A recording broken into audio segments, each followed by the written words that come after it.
vi var lika standande och tack och kora tre. Nummer 231.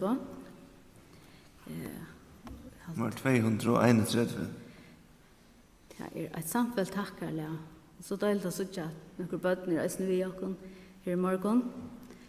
Så vi syns ju bara väl vi.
Ja, och nu är Jákup för att komma att ha talna. Så syns jag den en känd sang Stor till en trofäste. Han var nummer 18.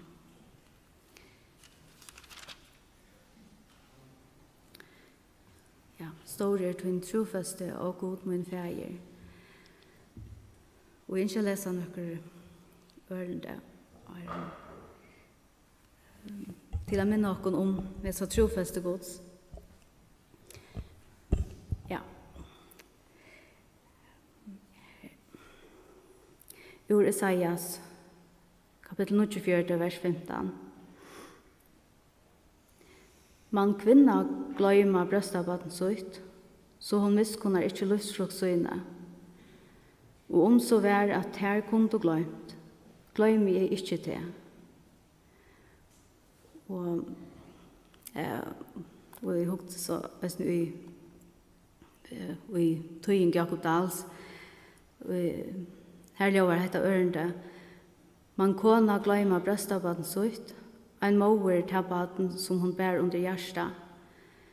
Hes er mye gløyma, men jeg gløymer ikke til. Og så hvis man leser videre, og i ørende 23, altså i samme kapittel, Isaias 24, og 17 helt av vers 23. Og du skal sanna at jeg i Herren, og at de som bor etter meg, skulle ikke være til skammer. Takk Gud, og at han lovar hetta til Israel, sitt folk Israel, og han god Israel, så god okkara. Ja, han skal trofest og sviker ikke. Så vi synger nummer 18, store til en trofest.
Ja, gåan der at sommel, og eisen tid som suttjokken av nedenon, hjertelige velkommen. Vi som minnast Røddin Lia, så var det såleis at da vi hadde vært sammen som vi hadde vært i morgen, vi hadde vært sammen om minnene, vi hadde minst Herren Jesus Kristus, så var det jo først man får opp 18 og så sier man, gåa morgon, så platt han av imerska, nei, at han har middag, så er det gåan det. Det er såleis at vi nå i en av tog her har jøkken ikke apostlasøvna. Og nå er vi kommet til kapittel 16. Og i morgen var det så en tur av en for å møte. Da husker jeg nemlig ivret at det her apostlasøvna. Det er ikke bare en søva som vi jøkken ganger. Det er verilige søver. Her vi suttja ta i den første samkomman, byrja i imenska stand så rundt og i heimen. Og dette er ikke bare en søva, men dette er Guds livande år som hever kraft. Det er så med kraftene som det heier ta i Paulus og tar fyrre av oss til evangelien. Den samme kraften, hun virker eisende og i det her og i Ebenezer, det som vi kommer at bæra fram ur året Guds.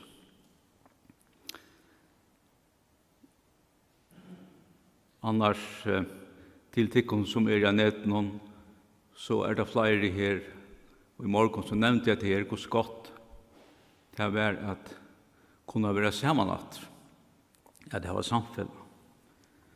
Og senest av sunnudagin, ta Jøkken og Jack i Johan Petersen kapittel 16. Og her leser vi det med land om en kvinne som kom til trygg som er et lytia. Og eisne, hun kom til trygg og alt henne er huske. Og det som vi legger mest til her, det første som hun reagerer til hun kommer til å kjenne Herren Jesus, og kommer til å kjenne Paulus og Silas, at hun sier vidt her, at hun ville så gjerne at her kom inn til henne og vidtja deg. Og det stendet her at henne vi med kyrkjen, at hun nødde der å komme inn, eller hun nødde å komme inn og vidtja seg. Og det er det samme som vi har i det. Hette er hvor så godt det er å kunne komme sammen vi okkara nøye kyrkjen og kunne ha samfunn. Som sagt så er vi kommet til kapittel 16 i Apostlasøvne. Og her sørger vi til at her vitja trutja bojer. Her vitja i Thessalonika, i Evangelien, og i Berøa, og så eisne i Aten. Og enda malet vi hesar feriene etla, dessa bojene som der vitja, det er at kunngjøre gledebåskap. Evangeliet om Jesus Kristus som frelser av hemsens. Men det er imisk hvordan i måltøkene verer til å komme til disse imiske bojene. Jeg skal lese noen vers ur kapittel 16, og vi skal lese, jeg begynner vi fra vers 1 og til vi nødt. Her leser vi såleis. Her fører oss nå gjøknom Amfolis og Apollonia og kom til Thessalonika. Her hadde jødene synagog. Og Paulus får, som han var venner, inn til tarra. Trutjar sabbatar helt han jo samtaler vi tar ut av skriften. Leie ut og visste jo at Kristus måtte loja og rysa opp fra henne deg. Og han sier, hesen Jesus, og jeg ber til å bo om, han er Kristus. Några av dem går i honom tar ratt, og for å halda seg at træt Paulus og Silas. Somleis stor mångd av grikkon, og i durska av god, og ikkje får av henne mætast og kvinnen. Ta kom øvund av jødene, og der tog vissar nekar avvanda menn av ledingen og torgen. Fingu saman mannfjöld og løpte røring i stegen. Så hildet her av hus Jasons og rønte å få fæter av taimon for å føre her ut til folk. Det vil si Paulus og Silas. Ta et her, ikke funnet her, dro her Jason og nekra brøver framfor bostyret og røpte. Heser, som har enda vent ødlen heimen, nå eisne kommer her. Taimon hever Jason tidsi imot, og ødel heser gjerra beint imot boven keisarans, og sia at ein annar konger Jesus. Og tar løpte rasslo av falskje og bostyre som hørte hetta. Bostyre leta Jason og hinnar djeva pant fyrir seg, og så han låtet her færa. Ta jeg vet ikke jøkken brøvene som Paulus skriver til samkomnar, og ta jeg vet ikke jøkken apostelsøvene, så synes jeg vet en meginregle, at ta i han tilrettelegger til evangeliska arbeid, ta det alltid sammen vi øren tryggvand. Vi leser med et annet i Filippebrevene om det tryggvand her,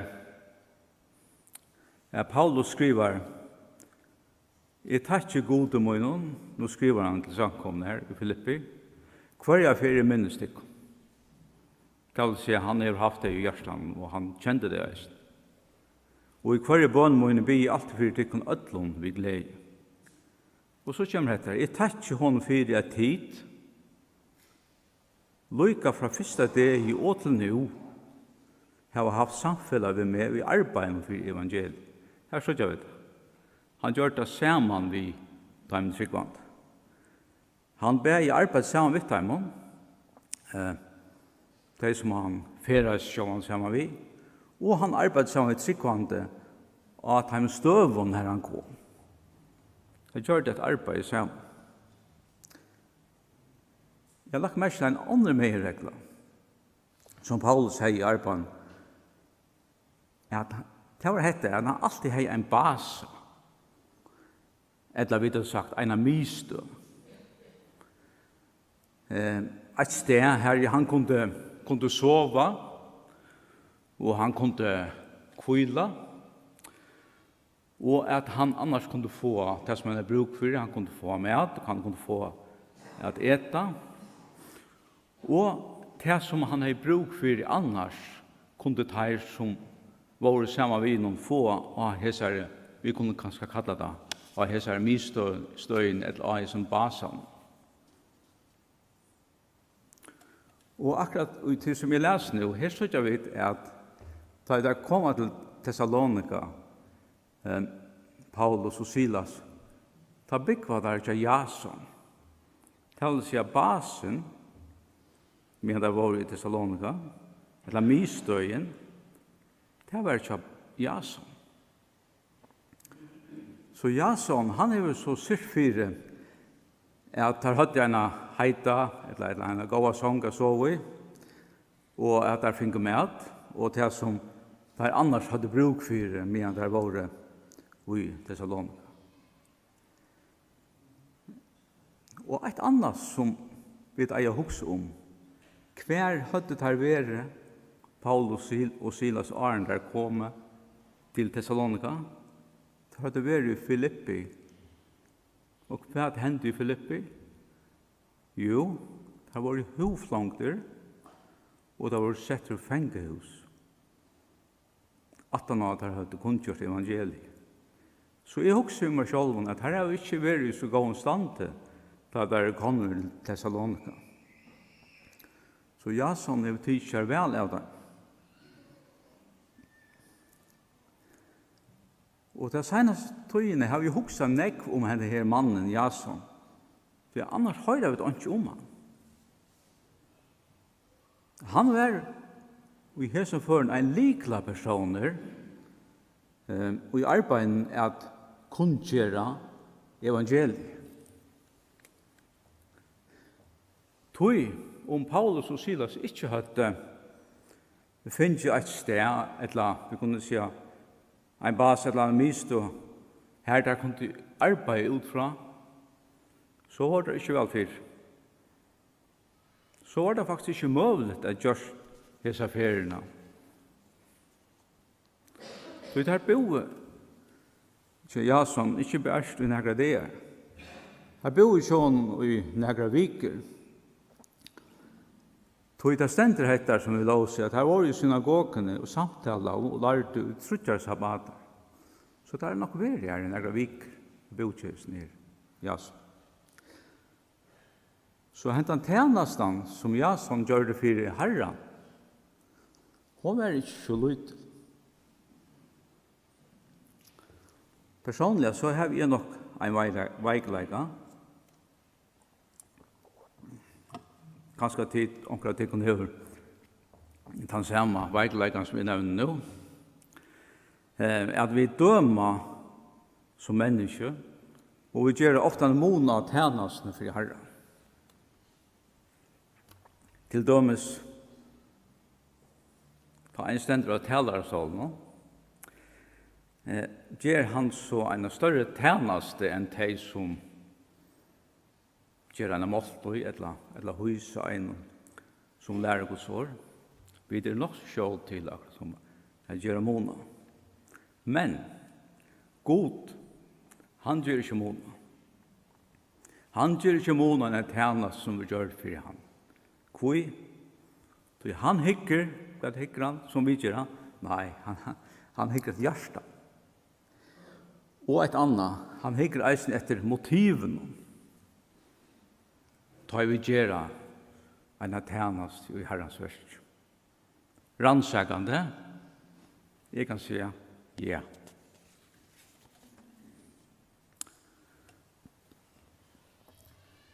Vi som lurte av seneste søndag og hørte det som Johan sier om kapittel 16.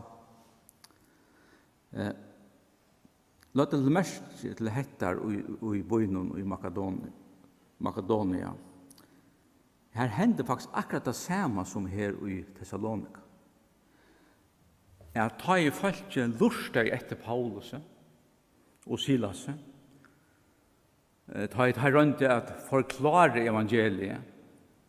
Det er kanskje at han var egleikken at vi forstår vi ikke noe at forklare evangeliet. Men ta i tar at forklare og tale evangeliet 4 timer som der kom sammen vi. Og ta i det så hendte at de gjort av at de tror av Jesus. Hva hendte så? Forfylking. Det ble forfylking. Som vi nevnte, begynte vi Paulus og Silas ble tikkner, og da ble vi hoflangter, og da ble vi setter i fengehus. Tøy tar at å tale og vittne at Jesus var Kristus frelser i hemsens.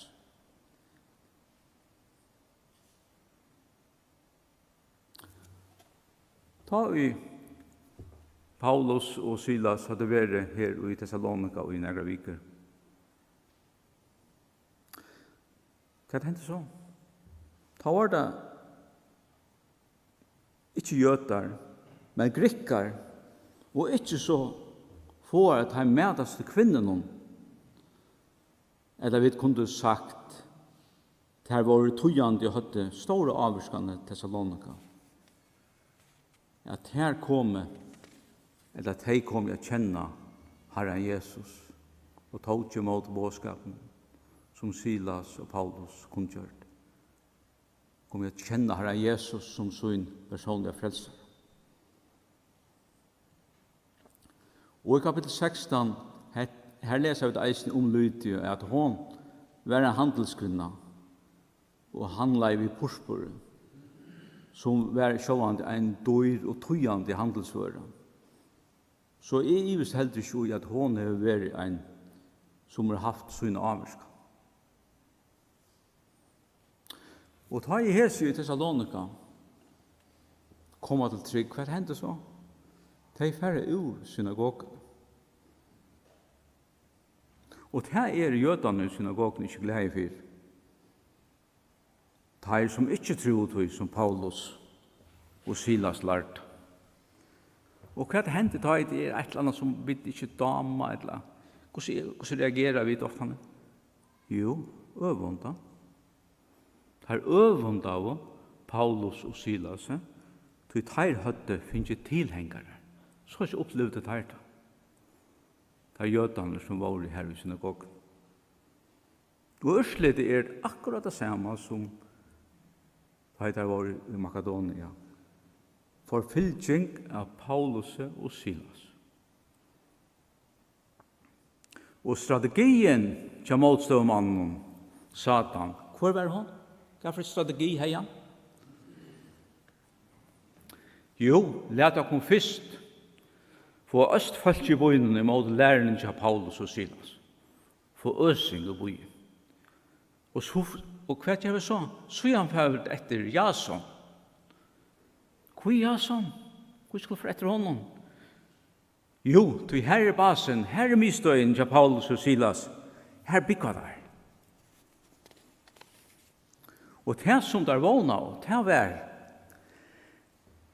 at Jason skulle bli benchen, radder, så han kom vi Paulus og Silas. Men hva hender? Her finner ikke Paulus og Silas heima til Jason. Her finner han ikke. Men hva gjør det så? Jo, så tar der Jason og nægra brøver og færre stav i taimon, og så kleder der her for bojarstøyren her i Thessalonika. Og hva sier der? Jo, der sier heser en pastor av taimon som har enda vet ødlån heimen. Ter gjerra vi måtte bo om keiserans og læra at Jesus konger, ikke keiser. Så vil jeg her klær. Men vi vet at Paulus og Silas her tar seg om Guds rydde, ikke det gjøres. Men hva gjør det så her i bojarstøyren til der kommer vi Jason og brøren og klær? Hva gjør det så? Jo, her krever så et løsegjald for at her skulle slippe leisrett. Og som mener at en av treidene var eisene at her eisene skulle lova bojarstøyren at få Paulus og Silas at fære ur Thessalonika. Tog tar leida etter Paulus og Silas, men tar funnet der ikke. Thessalonika var annars en sera tøyande bojer, som Paulus mente hei en gåa plassering, et strategisk sted, hadde vi sagt, røkka vojar ut vid evangeliet. Og så las arbeid han. Det så ikke vi alle vi inntjøkene på så. Han vel imiska bojer som der så at det kom fra vojar ut vid evangeliet. Og seitene leser vi det hettar i 4 Thessalonika-brevet. Da jeg samkommet blivet her i Thessalonika. Da skriver Paulus såleis til samkomna. Og han skriver såleis i 4 Thessalonika-brevet. Tui evangelium okkara kom ikke best i åren til tikkara. Nei, og i kraft og heila i andan, og vi fotlare visse. Tid vita eisne hvordan etbor okkara vær tikkara middelen for tikkara skuld. Og tid gjørdust etterfylgjarar okkara, ja, etterfylgjarar herrans, ta i tid, mitt og i stårare trångt, tog mot i åren vi glede og i heila i andan. Så at tid varner ödlun hinon tryggvande hver og i Makedonia og Akaia fyredøm. Tog fra tikkun hever år herrans jove ut, ikke best i Makedonia og Akaia, nei atlasennes hever horst som tryggtikkara av god, så at okkur nøyst ikke at si om det.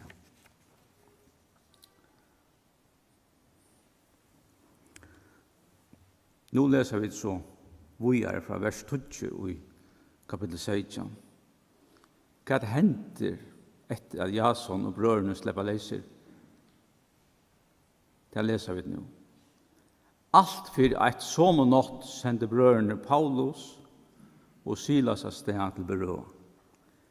Da jeg tar kommet her, får jeg inn i synagogejøden. Og så kommer vi til det her. Måltøkene i byen Berøa, hon helt annerledes enn i Thessalonika. Jo, da der kommer fra Thessalonika til Berøa. Vi leser at hese jødene var mer retthoksende enn henne i Thessalonika. Og de tok imot årene vi atler velvilt, og kvart og rannsaka av skriftene for jeg suttja om å hette væsen. Av teimen kom ta nekver til trygg, somleis ikkje fager mæter grikkar, bæge kvinner og menn. Og så et annet som vi legger mersle. Hetta en bibels meiregel her. At alt vit, lusta etter tala i årene, og så at vi kan etter om det rett sambart skriften det som vi sagt til at det er. Men så var det dette krever så til at vi leser i Bibelen, leser skriften, og at vi er førfyr å møte om etter rett som vi sagt til at det er. Tog mener jeg at de i samkomne her, eller at de i Berøa, til at fyrdom for okken som lever i det. De i Berøa, så at de hadde bare gamle testament. Men vi det var alle Bibelen. Men hva er jeg vidt å gjøre?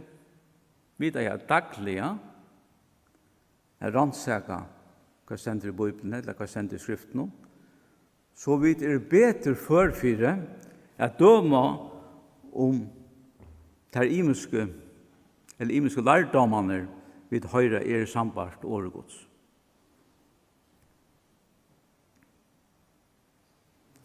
Og ett som var vanligt, og som Paulus og teir som vi hånden var og gjør det nekve av, det var et samtale. Det var samtale. Og det var bare gjort i synagogene, her som det kom, og seg. Det vil si at det hadde ikke bare taler. Men det samtale og eisen, det hadde dialog, på seg om ting. Og her var eisen plass for å sette spurningar og at få svær. Og et annet som eisen gjør til at det samtale også, så fikk dere vite hva spurningar folk hadde. Og eisen heter hva troplegger hadde jeg drevst vi. Så hvis det ikke, ja, men så kan man ikke vite hva folk har da. Så er samtale vidt det. Hvis du ikke har en dialog vidt det. Det blir stil. Og så kunne du der bedre lære deg og greie dem fra, forklare dem om Herren, så at de kvært skilte det. For det hjelper ikke at man har en bådskap som ikke skilder den. Men så får det en dialog, så er det at du kan bedre forklare det, så at vi kommer til skilder. Og personlig halte så til at en veikleik ut det at vi lust etter en rykve av talen og imenskånd jeg skriver til å seg en antall. Men vi gransker det ikke ut fra årgods eller umåntelig. Det en veikleik. Og det nesten så at vi blir blåst, vil si her og her av imenskånd lærdomsvind. Tøy, hvordan kan vi så vite om det Herren som taler, hvis vi kjenner skriften her? eller det er bare mennesker. Det er ingen chans for at dømme om det. Men atter til byrå. Det var en som fylte vi alle sine. Hvor var det? Det var motstå med oss. Og han gavst ikke kjølt om her var korter ur Thessalonika og var enda nå, eller var faren til byrå. Han gavst ikke. Nå tar vi kommet til byrå. Han fylte vel vi. Og her leser vi det. Men ta og gjøtene i hver Thessalonika fikk jeg vite at Årgås var kunngjort av Paulus i byrå av vi kommet her og løpte eisne her øye folk. Ja, det er gåest ikke. Ta sende brødrene vid det samme Paulus av sted. Lykke av sjålen, men begge Silas og Timotheus tar vår etter. Nå er det her vi berøa. Nå leser vi knapt at Timotheus er nevnt. Hva er han ved det? Det han var i kjemma vitt av Thessalonika. Hva er det så Timotheus ved det? Det vi leser bare om Silas og Paulus. Jo, han har vært etter samkomne i Filippi. For jeg hjelper dem her vi til første samkomne i Europa. Her var det Filippi. Her hever Timotheus vært. Og hvor gikk det til samkomne? Det som jeg alltid finner sant, vi tog i tid til knapt, nå kjenner man noen ofta vi leser om imenska samkommer. Vi kjenner noen samkommer i Filippi. Jo, her var det lyt, ja. Og familjen kjenner, det var alt huske, det var kommet trygg. Her var fengkavoktaren. Og familjen kjenner, så de har vært her i Filippi, og så flere andre som har kommet trygg. Så her var heie Timotheus vært fri av hjelptheimen, og styrste deg å komme i gang til. Vi tog noe samkommer i Europa, her i Filippi. Men nå, Paulus for vågjere, nå leser jeg til at Timotheus og Silas er etter og i byrå.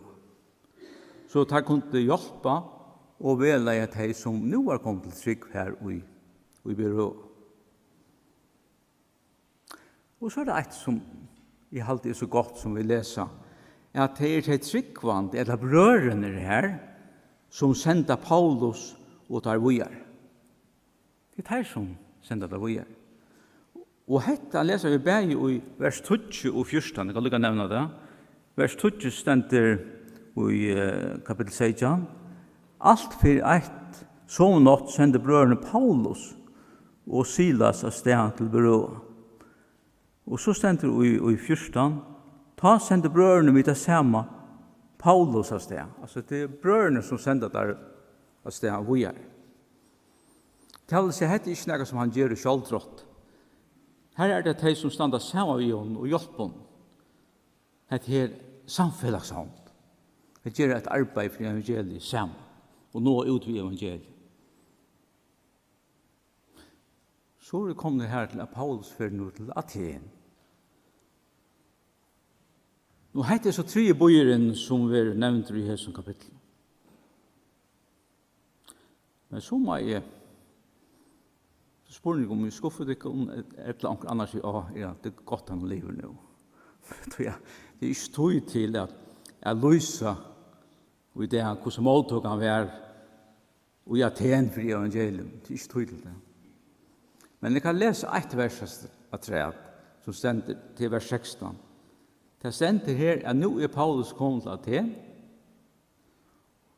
og han sier vidt her at han ikke at Silas og Timotheus eisen skulle komme. Men så leser vi det i vers 16. Medan Paulus tar boja i etter teimen i Aten, harmeist ante hans herra og i hånden ta i han sa at bojeren var fotler av god. Vi kunne kanskje umynde han stender her i Aten og hekker noen om seg. Og han harmeist i sin ante. Han ser hvordan det er godar. Og står av bjørns ned. Jeg kunne kunngjøre evangeliet. Så er spørsmålet til dere som er her.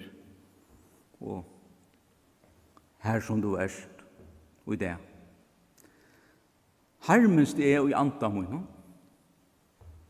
Harmest er i anda min. Ta jeg hugsi synden i hesten heime. Mest jeg nega. Fær ande gods tala til anda min. Harmest er teg som jeg kjenner. Harmest er teg som jeg kjenner, og som ikke enn tryggva Jesus, selv om det har hørt det ofte. Jeg klarer at færatleien som hever bruk for at jeg kan forklare om evangeliet, at Jesus er deg for synder okkara, og at Jesus reiser opp at det. Og at Jesus ennå det kan frelsa og bjarga ein syndare. Ja, jeg kan svære for meg, og du kan svære for det. Vi skulle nå be sammen.